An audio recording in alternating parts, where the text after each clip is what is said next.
안녕하세요. 3월 12일 근일교회 주일 설교입니다. 우리가 함께 살펴볼 하나님 말씀은 골로새서 1장 28절부터 2장 4절의 말씀입니다. 우리는 지금 골로새서 강의 7번째 시간을 맞이하고 있습니다. 우리가 그를 전파하여 각 사람을 권하고 모든 지혜로 각 사람을 가르침은 각 사람을 그리스도 안에서 완전한 자로 세우려 함이니 이를 위하여 나도 내 속에서 능력으로 역사하시는 이의 역사를 따라 힘을 다하여 수고하노라. 내가 너희와 라오디게아에 있는 자들과 무릇 내 육신의 얼굴을 보지 못한 자들을 위하여 얼마나 힘쓰는지를 너희가 알기를 원하노니 이는 그들로 마음의 위안을 받고 사랑 안에서 연합하여 확실한 이해의 모든 풍성함과 하나님의 비밀인 그리스도를 깨닫게 하려 함이니 그 안에는 지혜와 지식의 모든 보화가 감추어져 있느니라. 내가 이것을 말함은 아무도 교묘한 말로 너희를 속이지 못하게 하려 함이니. 오늘은 골로새서 7번째 시간으로서 우리가 항상 추구하고 힘써야 할 일이 무엇인지 생각해 보려고 합니다. 오늘 본문에 보면 바울이 교회를 지도하는 사도로서 사람들을 만날 때마다 항상 힘쓰는 일이 있었는데요. 그 힘쓰는 일은 바로 그리스도 예수를 각 사람들에게 전하는 일이었습니다. 그는 구약의 율법을 사용하여 예수님을 설명하기도 했고요. 자연 세계에 일어나는 일들을 통해서 예수님을 설명하기도 했고, 심지어 자기의 학력, 경력, 자기가 가지고 있었던 그런 커리어들을 통해서라도 예수 그리스도를 가르치고 싶었습니다. 아무튼 사람들이 하나님의 비밀인 그리스도 예수를 깨달을 수만 있다면 하는 이런 간절한 바람으로 자신이 갖고 있었던 그 모든 지혜와 지식, 경험, 심지어는 자기 목숨까지도 다 동원을 하면서 그리스도의 복음을 전한 것이죠. 그에게는 오직 예수 그리스도밖에 없었습니다. 그래서 29절에 보니까 각 사람이 예수를 깨달을 수 있도록 성령님을 의지하여 힘을 다해서 수고한다고 말하고 있고요. 그 다음 장 2장 1절에서는 이 일을 위해서 자신이 얼마나 기도하고 애쓰고 있는지 좀 사람들이 알아줬으면 좋겠다라고 말합니다. 사도 바울은 그저 사람들이 예수를 좀 깨달았으면 하는 그 마음 하나로 일평생을 보낸 것이죠. 도대체 예수라는 분은 어떤 분이길래 바울에게는 그렇게 귀한 분이었으며 또한 그가 그렇게 힘쓰고 애쓰며 사람들에게 예수님을 가르치려고 했을까요? 그 이유는 딱 하나입니다. 바로 예수님만큼 우리를 구원하시기 위해 탁월한 분이 없으시기 때문입니다. 오늘 설교에서는요, 그 수많은 이유들 중에 두 가지 정도만 한번 살펴보려고 합니다. 첫 번째로 예수님은 우리가 당하는 그 인생의 모든 고통을 다 아시는 분이십니다. 그것도 어떤 책을 통해서 공부해서 얻은 게 아니고요. 직접 몸으로 체험하게 됨으로써 알게 된 것이죠. 그렇기 때문에 아주 직접적으로 우리와 공감하실 수 있는 분이 바로 우리 구주 예수님이십니다. 예수님은 어떻게 지내셨습니까? 광야에서 마귀에게 시험을 받으실 때 40일 동안 아무것도 드시지 않으셨습니다. 그러니 얼마나 배가 고프셨을까요? 예수님은 갈릴리에서 사마리아를 지나실 때 긴 선교 여행으로 다리가 아프셨죠. 많이 피곤하셨습니다. 그래서 우물가 곁에 털썩 주저앉으셨습니다. 목이 마르셔서 어떤 여인에게 물을 좀 달라 부탁하시고는 그 물을 마셨습니다. 또한 그분은 성전 안에 비둘기 파는 사람, 돈 바꾸는 사람, 또 장사하는 사람들이 가득하자 의로운 분노로 가득 그 마음에 채우시고 그리고 그들을 다 그 성전에서 내쫓으셨습니다. 또한 자신이 사랑했던 나사로가 죽자 애통함으로 우셨습니다. 하나님 아버지와 단절을 경험해야 하는 그 무시무시한 십자가 형벌 앞에서 예수님은 우리처럼 시험을 받으셨습니다. 그렇게 자기를 사랑했던 사람들에게 배신을 경험하셨고 무엇보다 우리와 똑같이 죽으셨습니다.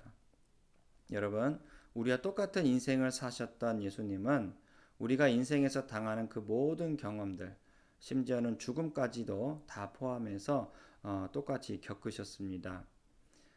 책으로 봐서가 아닙니다. 어떤 인터넷이나 또 소셜 미디어를 통해서 지식으로 배운 게 아닙니다. 그분이 우리를 아시는 이유는요, 예수님이 우리와 똑같은 인생을 사셨기 때문입니다. 그러니 이 세상의 그 어떤 존재보다 우리를 직접적으로 공감하시고 이해하실 수 있는 분이라는 것이죠. 이 세상의 어떤 신이 우리와 똑같이 죽음을 경험할 수 있겠습니까? 오직 예수 그리스도밖에 없는 것입니다. 그래서 그분이 우리를 구원하신다면 얼마나 우리를 탁월하게 구원하실 수가 있겠습니까? 제가 언젠가 읽은 책 중에 메타인지에 대한 관련된 책이 있었습니다. 메타인지란 자기가 무엇을 할 수 있고 무엇을 할 수 없는지 이렇게 정확히 판단하는 능력을 뜻하는데요. 이 말을 좀 더 쉽게 얘기하면요. 자기 성찰 능력이라고 이렇게 말합니다. 너 자신을 알라 이렇게 유명한 말도 있지 않습니까? 구체적으로 예를 들면 뭐가 있을까요? 수영을 한 달 배운 어떤 초등학교 학생이 내가 100m를 수영할 수 있을까? 라는 질문 앞에 그래 난 수영할 수 있어. 아니야 아직 실력이 부족해 라고 이렇게 정확하게 자기가 수영할 수 있을지 없을지를 판단하는 능력을 메타인지라고 말합니다. 또한 지난달 배운 어떤 수학 문제를 시간이 지난 석 달 후에 이 같은 문제를 풀 수 있을지 아니면 없을지 이거를 정확하게 판단하는 능력을 메타인지라고 말합니다. 너무나 자기 자신을 과대평가하면 어떻게 될까요? 실제로는 할 수 없는데 자기는 할 수 있는 것처럼 착각하게 되겠죠. 너무나 자기 자신을 과소평가하게 되면 어떻게 될까요? 실제로는 할 수 있지만은 일을 시작하기도 전에 못한다고 포기하게 될 것입니다. 그래서 이런 판단을 얼마나 정확하게 하느냐에 따라서 그 사람의 메타 인지 능력에 차이가 있다라고 이렇게 평가하게 되는 것이죠. 메타 인지 능력이 좋으면 좋을수록 정말 자신이 할 수 있는지 없는지 정확하게 자기 자신에 대해서 알게 되어서 잘할 수 있는 일에는 더욱더 개발하게 되고 더욱더 성장하게 될 것이고 못하는 일에는 좀 더 자기 자신을 살펴보면서 더 노력을 할 수 있는 그런 지혜가 생기게 되는 것이죠. 그런데 우리 구주 예수님은 우리를 공감하시고 우리를 이해하는 일에 얼마나 탁월하실까요? 그분은 어떤 메타 인지 능력이 필요가 없습니다. 왜냐하면 그분은 하나님의 본체이시요 보이지 아니하시는 하나님의 형상이시기 때문입니다.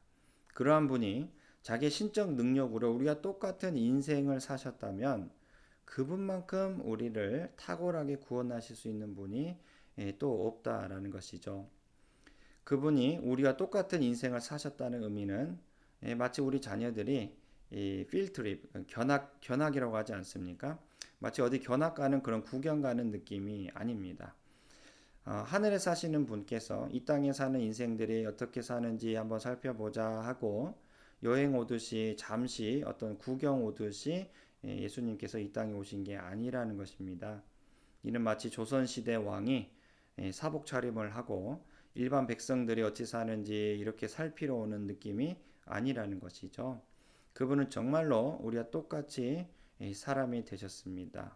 어머니 뱃속에서 태어나셨고 아기가 되셨고 어린 시절을 보내셨고 목수라는 직업을 가지셨고 또 우리가 느끼는 그 모든 감정들 피곤하고 배고프고 우시고 그리고 마침내 우리와 어떻게 됐습니까?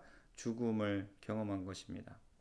정말 예수님은 한 사람의 인생을 사신 것입니다. 그러므로 이 세상의 그 어떤 신이 우리를 이렇게만큼 공감하고 이해해 줄 수가 있겠습니까? 유명한 복음성가에 Who is like the Lord라는 찬양이 있죠. 어느 누가 주와 같은 분이 누가 또 있겠습니까? 예수님은 지금도 우리와 함께 하시고 우리 삶 속에 깊이 들어와 계시는 분이신 것입니다. 그러니 그분은 우리가 어떤 존재이고 어떤 게 필요한지 너무나 너무나 나보다 나를 더 잘 아시기 때문에 예수님만큼 우리를 아주 탁월하게 구원하실 수 있는 분은 또 없다라는 것이죠. 또 두 번째로 우리 예수님은요, 우리를 율법으로부터 자유케 해주신 분이십니다. 정말 예수님이 아니었다면 우리는 지금도 율법의 진노 아래에 놓여 있을 것입니다. 왜냐하면 어느 누구도 그 율법 앞에서 완전할 수도 없고 자유할 수도 없기 때문이죠. 우리는 본래 구원을 받기 위해서는 어떻게 해야 됐냐면 율법, 하나님 말씀을 다 지켜야만 했습니다. 율법에는 뭐가 있을까요? 정결법, 도덕법, 의식법, 시민법 등등 정말 우리가 지켜야 할 율법들이 너무나 많습니다. 구체적으로 도덕법에는 뭐가 있을까요? 10계명, 5계명부터 10계명처럼 부모를 공경하고 살인하지 말고 간음하지 말고 거짓 증언하지 말고 다른 사람들의 물건을 탐내지 말고 이렇게 양심에 가책받을 만한 이런 윤리적이고 도덕적인 그런 범죄를 저지르면 안 되는 것이죠. 또한 의식법에는 뭐가 있겠습니까?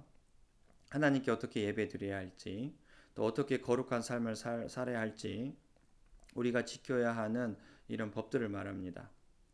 소와 양과 이 비둘기 같은 제물들은 하나님께 어떻게 드려야 되고 그 동물들을 잡아서 제사장들은 어떻게 하나님께 예배를 드려야 되고 피는 어떻게 뿌려야 되고 피는 마시면 안 되고 이렇게 뭐 하나도 빠짐없이 하나님께 예배 드리는 모든 의식법들이 다 거기에 들어있는 것이죠. 그런데 우리가 정말 중요한 것은 이 모든 율법을 우리가 다 지켜야만이 하나님께 가까이 나아갈 수 있는 완전한 자가 될 수 있다라는 것입니다. 근데 이게 가능합니까? 안 되는 것이죠. 정말 한두 가지 지키는 것도 어려운데 이 율법은 벌써 수백 개가 넘습니다. 다 못 지키는 것입니다. 그러니 우리가 어떻게 하나님을 만날 수가 있겠습니까? 만나지 못할 뿐더러 우리는 그분이 계시는 문턱 근처에도 나가지 못할 것입니다. 여러분 이게 얼마나 절망적일까요? 하나님을 만날 수 없다는 게 얼마나 절망적입니까? 해도 안 된다면 우리는 어떻게 됩니까? 절망하는 것이죠. 살기 위해서 정말 이 일은 꼭 필요한데 나중에 보니까 이 일은 결코 안 되는 일, 불가능한 일로 밝혀졌다면 우리는 한숨 짓고 절망할 수밖에 없는 것입니다. 하지만 이러한 불가능한 우리를 위해서 예수님께서는 무엇을 하셨습니까? 그분은 우리와 똑같이 율법 아래에서 태어나셨습니다. 사람으로 그분이 태어나셨다라는 것은요, 율법 지배 아래에 똑같이 우리와 똑같이 놓였다라는 뜻이죠. 그리고 그 예수 그리스도는 자기의 완전하심으로 그 율법을 완성해 버리셨습니다. 곧 우리를 율법에서 자유롭게 하시려고 예수님께서 이 땅에 오신 것입니다. 이제 우리는 율법을 완성해 버리신 예수 그리스도를 이제는 믿으면 됩니다. 뭔가를 지켜서가 아니고요. 모든 것을 이미 다 지켜버리신 예수 그리스도를 나의 주, 나의 하나님으로 믿으면 그 예수 그리스도를 가지게 되면은 우리는 하나님께 가까이 나아가는 거룩한 존귀한 하나님의 자녀가 되는 것이죠. 여러분 이 외에도 우리 구주 예수님의 탁월하심을 말하라고 한다면 얼마나 많은 게 있을까요? 예수님은 죽음 앞에서 겁내는 우리에게 죽음 권세를 깨뜨리는 부활 영생을 주실 수 있고요. 예수님은 우리를 새롭게 거듭나게 하셔서 그 에덴 동산에서 있었던 그 창조를 다시 한번 우리 안에 일으키셔서 새로운 피조물로 바꾸실 수 있고요. 예수님은 우리 안에 영원히 떠나지 않고 끝까지 하나님의 거룩한 사람으로 살 수 있도록 보혜사 성령님을 오게 하실 수 있는 분이십니다. 우리를 구원하기 위한 그리고 하나님의 자녀로 살기 위한 그 모든 것들이 하나님의 신비인 그리스도 예수 안에 다 담겨져 있는 것입니다. 그러니 우리는 그리스도 예수를 알기에 힘쓰지 않을 수가 없습니다. 사도 바울이 공적으로나 사적으로나 항상 사람들을 만나기만 하면 늘 힘썼던 일, 구주 예수님을 가르치고 전했던 일, 이것이 바로 우리가 언제나 힘써야 될 일이 아닐까 싶습니다. 그런데 성경은 참 놀라운 사건을 얘기해 주고 있는데요. 정말 많은 사람들이 구주 예수님보다는 다른 것에 귀를 기울이고 미혹을 받으며 살고 있다라고 말합니다. 그게 바로 오늘 본문 3절과 4절에 나옵니다. 3절 말씀을 읽어보겠습니다. 그 안에는 지혜와 지식의 모든 보화가 감추어져 있느니라. 내가 이것을 말함은 아무도 교묘한 말로 너희를 속이지 못하게 하려 함이니. 여기에 교묘한 말의 영어 성경을 보면요, fine sounding argument 이렇게 나옵니다. 아주 정교하면서도 정말 세심하고 견고한 그런 논쟁, 그런 지혜들을 말하고 있는 것이죠. 뭔가 굉장히 이야기를 듣고 있으면 설득력 있고요. 또 지혜롭게 들리고요. 또 어떤 신비한 그동안 알지 못했던 영적 지식이 뭐 담겨져 있는 것 같은 그런 느낌이 든다는 것입니다. 이런 교묘한 말을 듣다 보면은 정말 내가 그동안 이걸 몰랐구나 하면서 뭔가 새로운 신비한 지식을 얻은 것 같은 그런 느낌이 드는 것이죠. 여러분 그 옛날 우리 조상이었던 아담과 하와를 한번 생각해 보십시오.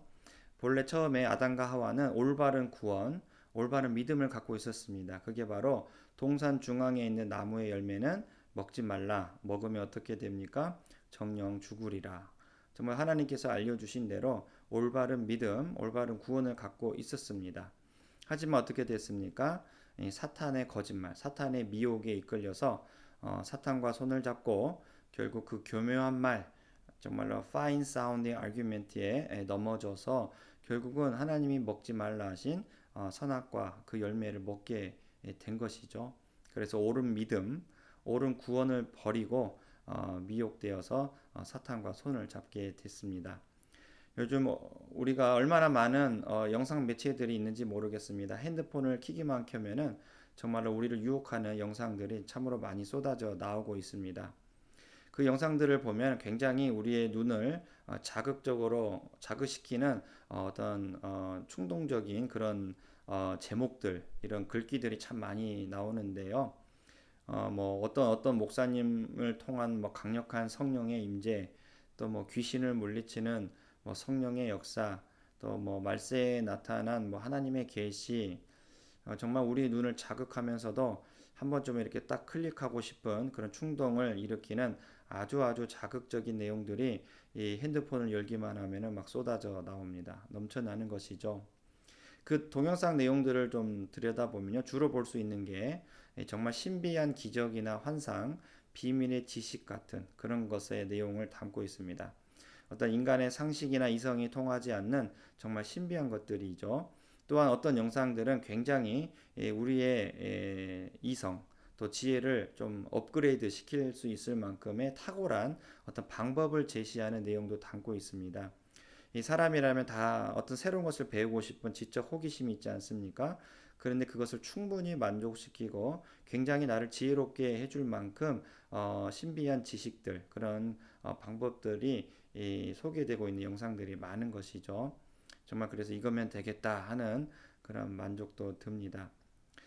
여러분 그 선악과 그 앞에서 그 나무 열매를 바라보는 하와의 마음이 어떻게 되었습니까?